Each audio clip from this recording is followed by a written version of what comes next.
अस्सलामुअलैकुम बिस्मिल्लाहिर्रहमानिर्रहीम। अब हमने क्वेश्चन नंबर 2 करना है। इसमें भी हमने यही फाइंड करना है कि फंक्शन जो है वो हमारे पास इंटीग्रेबल है या नहीं है। Determine whether the function is integrable or not on closed interval 1 to 3। हमारे पास फंक्शन की जो कंडीशंस हैं, rule of corresponding of function हमारे पास है F of X is equal to 1 if X is rational, F of X is equal to -1 if X is irrational. अब हम इसकी पार्टीशन कर लेते हैं। Partition of close interval 1 to 3 is given by X not is equal to 1, x1, x2, x3, xr -1, xr, xn -1, xn is equal to 3। अब हमारे पास जो है इन 1 से लेके 3 तक का जो इंटरवल है उसमें रैशनल नंबर्स भी हैं, इरेशनल नंबर्स भी हैं। तो जहाँ पे हमारे पास पॉइंट हमारे पास रैशनल होगा तो वहाँ पे फंक्शन की वैल्यू हमारे पास 1 आ जाएगी, और जहाँ हमारे पास इस इंटरवल में हमारे पास इरेशनल नंबर आएगा वहाँ पे हमारे पास फंक्शन की वैल्यू -1 आ जाएगी। अब हमारे पास जो इस फंक्शन की इस क्लोज इंटरवल की पार्टीशन है वो हमारे पास हो जाएगी p is equal to x naught हमारे पास है 1 के इक्वल, फिर x1, x2 up to so on xr -1 xr, फिर up to so on xn -1 xn। ये हमारे पास बी दी पार्टीशन ऑफ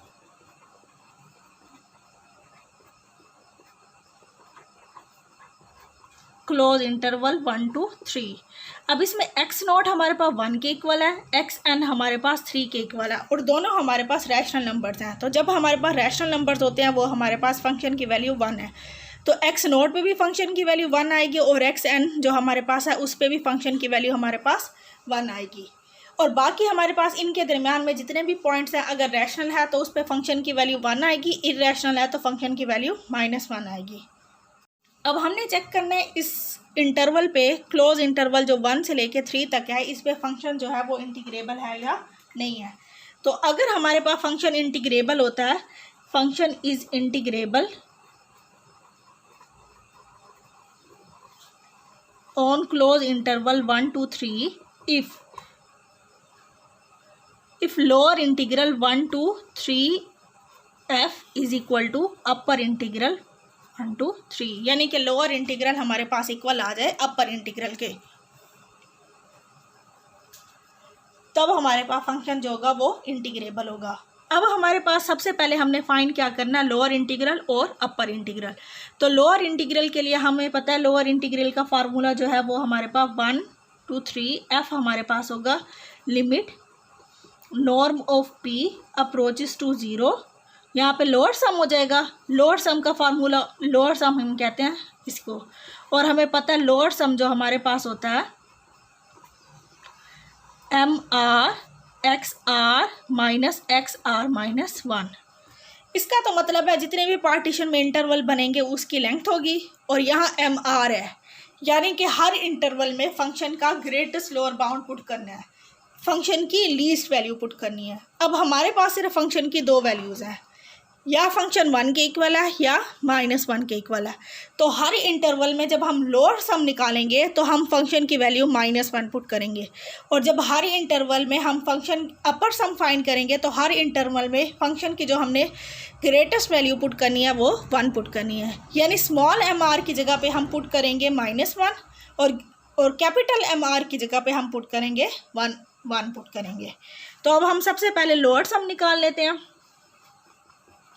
वो हमारे पास है summation r is equal to spore, यहाँ पे समेशन भी आएगा, summation r is equal to 1 to n mr xr -xr -1। अब हम r की वैल्यू 1 ले लेते हैं, तो ये हो जाएगा m1 x1 x not. r की वैल्यू 2 पुट करेंगे तो x2 x1, फिर up to so on x r की वैल्यू r ही ली हुई है तो xr -xr -1 plus up to so on mn xn -xn -1। अब हर इंटरवल में हमने फंक्शन की ग्रेटेस्ट लोअर बाउंड पुट करना है, तो हर इंटरवल में ग्रेटेस्ट लोअर बाउंड -1 के इक्वल होगा और लीस्ट अपर बाउंड 1 के इक्वल होगा। तो हम लोअर सम निकालने हैं तो हम ग्रेटेस्ट लोअर बाउंड पुट करेंगे, वो -1 के इक्वल है, तो ये हो जाएगा -1 x1 -x not -1 x2 minus x1 plus up to so on -1 xr minus xr minus 1 plus up to so on -1 xn minus xn minus 1। तो ये हमारे पास बनेगा -x1 प्लस x0, फिर आएगा -x2 plus x1 plus up to so on -xr plus xr minus 1 plus up to so on -xn plus xn minus 1। तो अब x1 हमारे पास यहाँ नेगेटिव है, यहाँ पॉजिटिव है, ये कैंसिल हो जाएगा। x2 भी इस तरह कैंसिल हो जाएगा, xr ये सारे कैंसिल हो जाएंगे, सिर्फ x0 और xn रह जाएगा। x0 माइनस xn, x0 हमने रखा हुआ है 1 को और xn रखा हुआ है 3 को, तो ये हमारे पास आ जाएगा 1 माइनस 3, तो -2 आ जाएगा। तो यहाँ से हमारे पास लोअर सम जो हमारे पास फंक्शन का है वो हमारे पास आ जाएगा -2 के इक्वल। अब हम लोअर इंटीग्रल फाइंड करते हैं। तो लोअर इंटीग्रल हमारे पास 1 2 3 f हमारे पास होगा limit norm of p approaches to 0। यहाँ लोअर सम की वैल्यू हम पुट करेंगे, तो लोअर सम हमारे पास जो आया है limit norm of p approaches to 0, lower sum हमारे पास आया है -2 के इक्वल। तो आंसर हमारे पास -2 हो जाएगा। अब हम फाइंड करते हैं अपर सम। अपर सम हमारे पास होता है summation r is equal to 1 to n mr xr minus xr minus 1। अब यहाँ पे कैपिटल MR की जगह पे हमने हर इंटरवल में लीस्ट अपर बाउंड पुट करना है। तो फंक्शन की जो दो वैल्यूज़ हैं 1 और -1, उसमें लीस्ट अपर बाउंड यानी कि मैक्सिमम वैल्यू 1 है। तो हम हर जगह पे जहाँ पे M1 M2 M3 की जगह पे पुट करेंगे 1।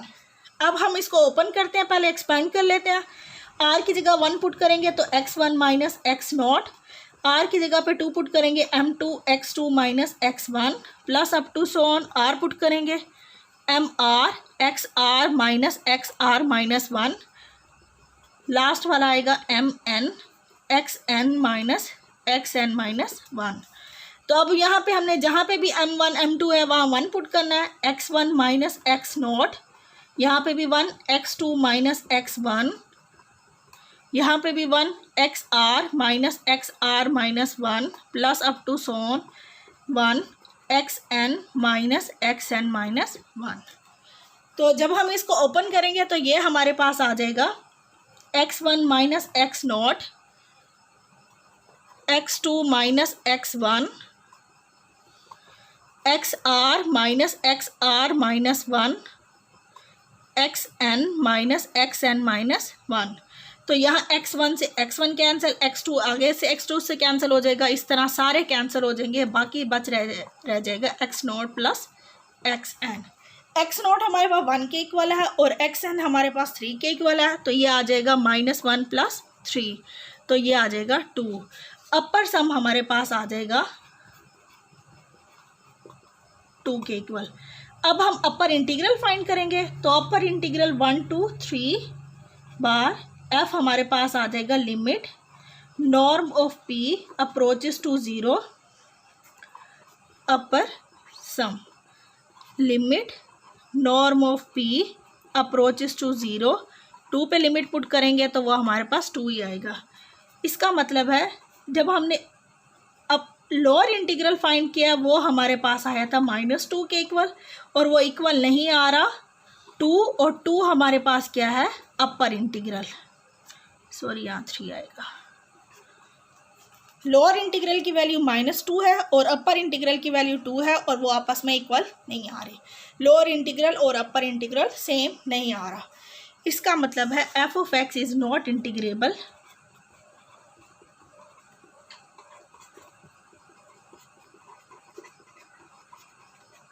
On closed interval 1 to 3।